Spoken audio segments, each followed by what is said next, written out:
Godzilla King of the Monsters is a month away, people. Let that sink in. The most epic battle in all of monster cinema history is set to shake up the world and dominate the box office. Everyone is stoked beyond belief for the epic confrontation between Godzilla and King Ghidorah. But what if we told you that it's not Godzilla who will be the greatest hero in this movie? We think the Queen of the Monsters, Mothra, will be the deciding factor in the outcome of this epic kaiju clash of the titans. On the surface, Mothra seems to be the weakest of them all, but don't let her appearance fool you.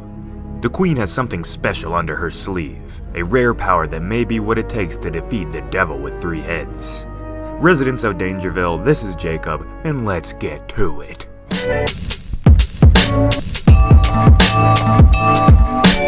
Before we discuss this special power, let's do a quick recap of Mothra for those of you who may not know the giant moth all that well. Mothra is the queen to Godzilla's king, both of which have normally been guardians of Earth and have worked together to defeat a greater evil many times in the past. Mothra had her very first appearance in her own film back in 1961, simply called Mothra, and had a trilogy of movies created for her during the 90s called The Rebirth of Mothra, while the rights to Godzilla were being held by Sony Entertainment. The Queen is actually one of the few kaiju to ever get their own set of standalone films, another being one of the other stars set to appear in King of the Monsters, Rodan. A nice little Easter egg to Mothra's long history in King of the Monsters is that the outpost that the Titan resides in, Monarch Outpost 61, is a tip of the hat to 1961, the year Mothra was first shown on the big screen. Mothra appears to be Godzilla's main sidekick in this upcoming movie, and she's been this many times in the past, and we'll get to the significance of that here in a little bit. One last thing to note, Mothra has one of the more unique lifestyles in the kaiju world.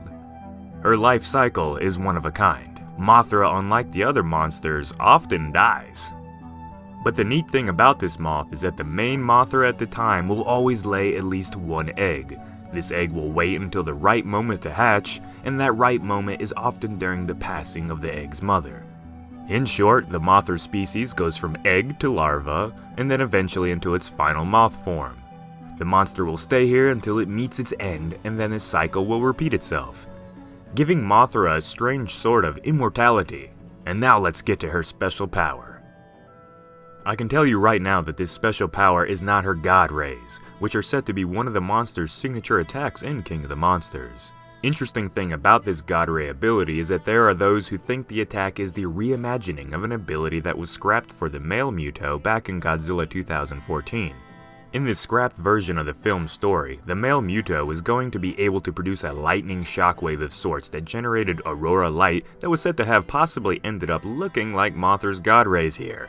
This attack is something else, but it's still not Mothra's secret power that could just end up saving the battle for Earth against Ghidorah.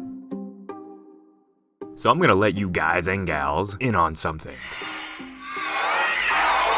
Heroics in movies, video games, books, and yes, real life give me one hell of an emotional ride. Jacob, you're right. Do you want me to stop the recording? Oh man. Come on, no, mate. No, I'm not. Come on. I ain't crying, no. There we are. I'm good. It's all gonna be okay. Yeah. Okay? Mother of Alright? God. Good stuff. And Mothra may just be the most heroic kaiju of all time. Yes, even more than Godzilla. See, a lot of the times in stories of great battles, life struggles, and other challenges placed in front of someone, what ends up saving the day? It usually comes down to someone being a hero. Being heroic doesn't mean you need to always be super powerful, always win, or be a member of the Avengers. Being a hero is determined by what you do when all odds are against you. And this is exactly what Mothra is about. Look at her throughout her nearly 60-year history. Time and time again, her deeds are done in the favor of what's right. What's the best action to take to save humanity, Earth, and her family? Mothra has sacrificed herself for the greater good countless times, jumping in front of attacks to save someone, choosing to fight when she was too old, tired, and weak to ever succeed, and knowing when it is the right time to leave this world, and let her offspring take the mantle of responsibility. We know that King of the Monsters is giving the absolute most respect towards the long history of these monsters, and it already seems like Mothra will be retaining her heroic nature. I don't want to try to convince everyone that this is how it will play out, but this trait, this power, may be needed to defeat King Ghidorah.